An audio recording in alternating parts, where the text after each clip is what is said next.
Setting her up. Come on.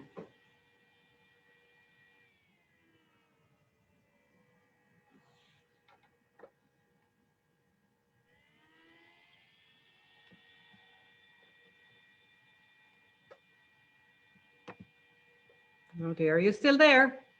Yeah, so it says I'm live on Facebook. Are you seeing anything like that? No, my screen has gone kind of funny, but we could be live. So I'm just going to go with the whole that we are live because that's what it's telling me.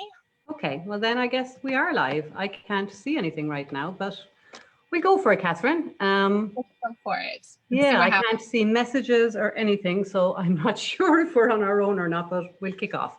So hello, anybody that's there with us this morning. Delighted you've joined us for day 3 of Freedom from Anxiety in Uncertain Times. I'm not sure if you can see me or not because my own camera has gone funny, but I have the pleasure today of introducing you to the lovely Catherine, who's a very good friend of mine and another coach in the innate health space. So I've shared over the last couple of days a little bit about myself, and we've been talking about the nature of thought and thoughts and feelings and how we create our experience. So I thought I'd just bring a different voice in today, and that's why Catherine is with us. And Catherine lives in the United States, so her world is probably a little different than ours right now. We're all dealing with the pandemic at the moment. Today is also election day in the US, and it's a big election day.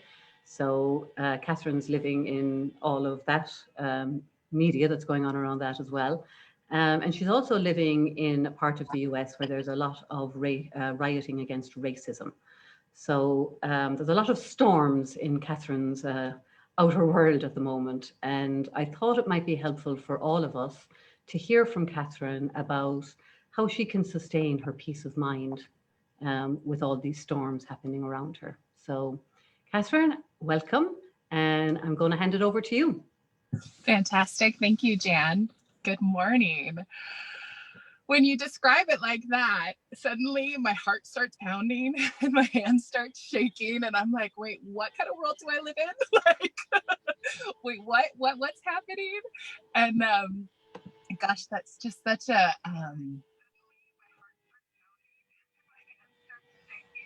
it's an interesting description of the experience of the outside.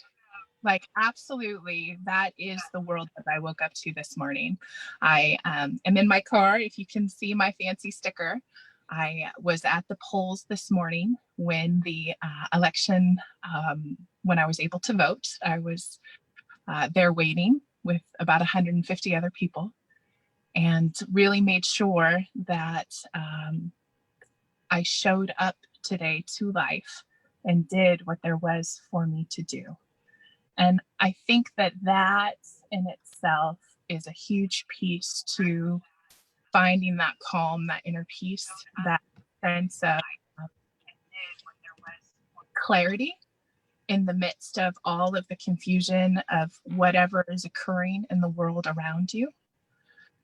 Because, I mean, that right now, what I see is just an intense amount of suffering. And it doesn't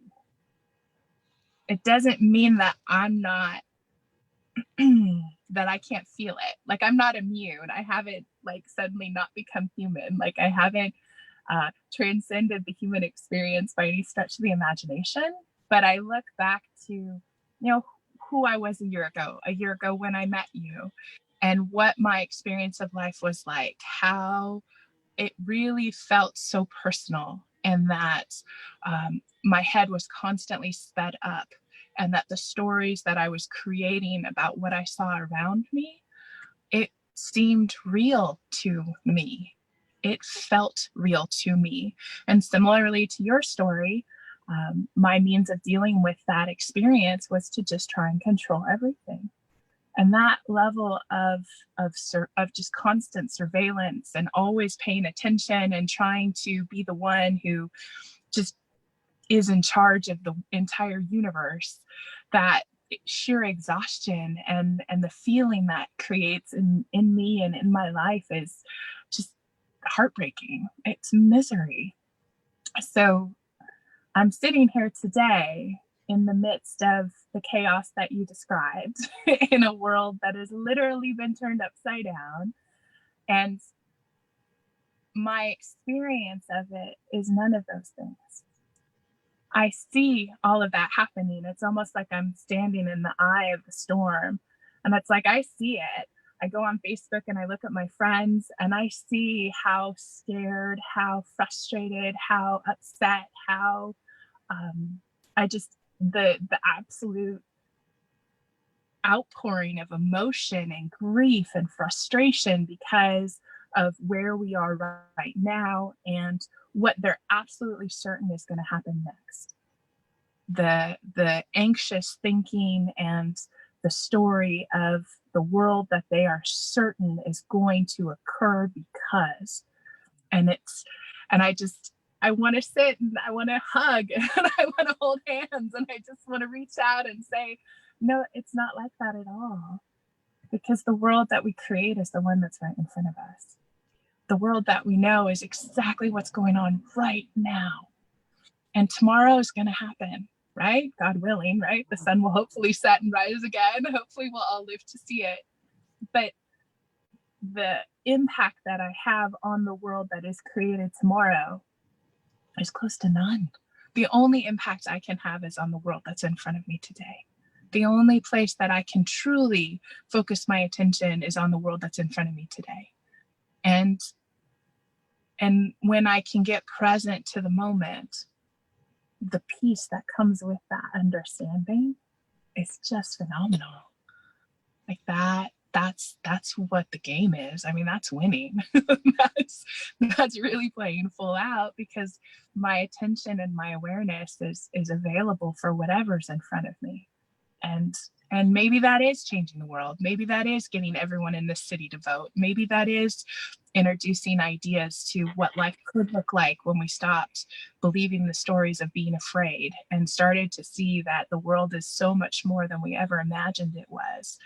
Or maybe that's just about, being present to my family and playing with my kids and making dinner tonight. Like, who knows what is on offer for me. But I am so profoundly grateful that whatever is occurring on the exterior, the once in a lifetime election, the fight against good, right? The salvation of this country, because everything's on the line and it's all going to come toppling down if, when. And it's like, wow, I would be pretty scared if I believed that. Catherine, could you maybe tell us just one thing maybe that you saw that made the difference for you? Something that you hadn't seen before? One thing that I saw. And I know you've seen many things. I have seen many things. I'm trying to effectively share something. One thing that I saw. Well, I saw that I was really scaring myself. That I was making stories up about what things mean. So, I mean, an example of that I see today is that we currently have a government, right? A particular president that has absolutely turned the world upside down. Everything that this country says they value, everything that is important to us, everything that basically this country was built on is now being pushed aside in favor of different ideas and different policies. And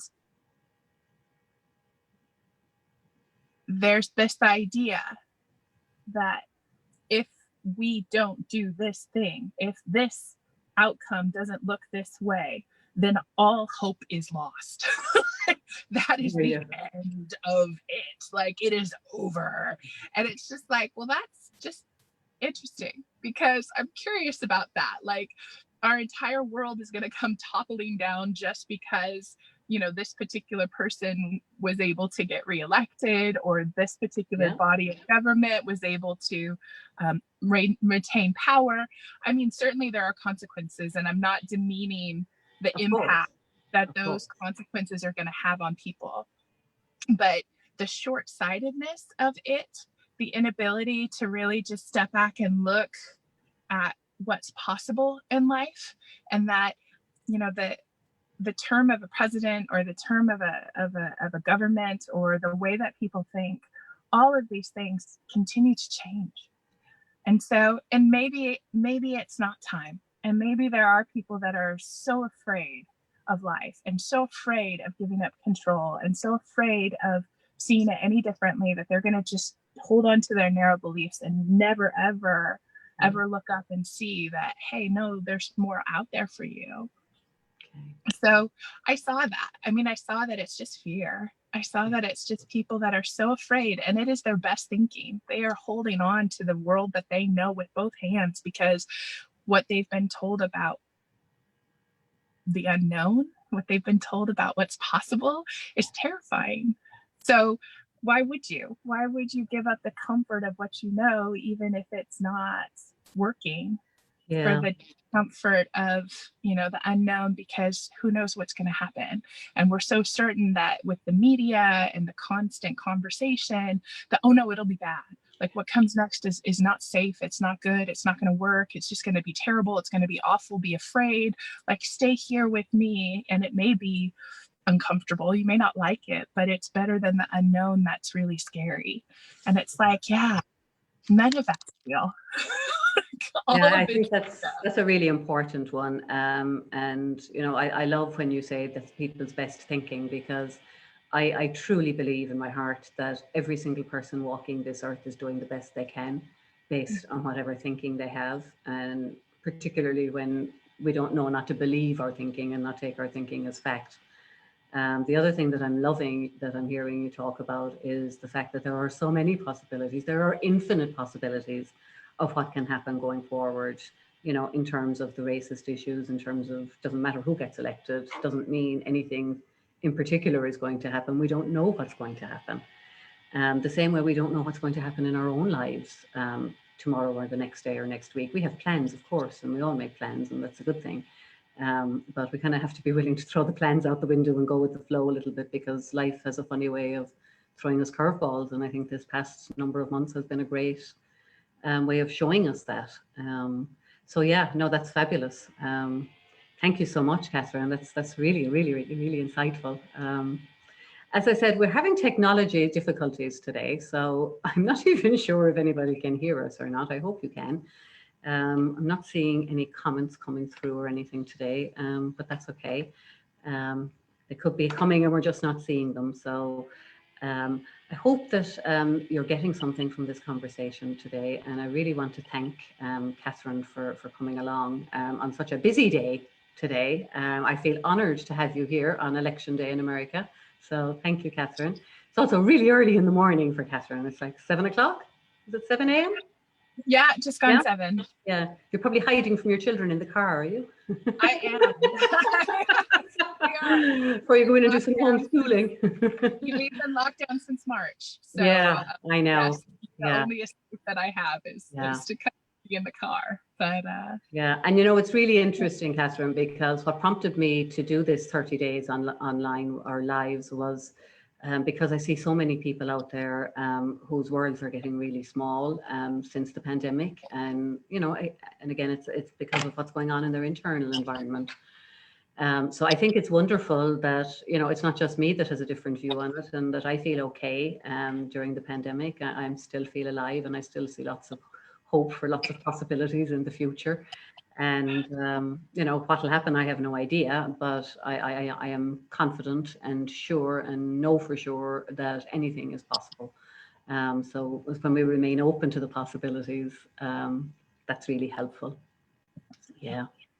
So it's just gone 1:15. So we are trying to keep these short for people, their little bite at lunchtime. And so I'll be back tomorrow on my own, and we'll be moving on to a new topic tomorrow. And then on Thursday, we have the lovely Julie Cluley from Scotland joining us. So tune in for that. And she's also a friend of Catherine's. Julie's a great colleague of ours. So Catherine, I really appreciate you showing up today and taking the time to talk to us. Always wonderful to chat with you. Always learn something when I speak to you. So that's it for today, guys. Enjoy the rest of your day, and we will see you tomorrow for day 4. Thank you. Take care. Thank you. Bye-bye. Bye, Catherine. Bye. Love to everybody. See you tomorrow. Bye-bye. I can end this.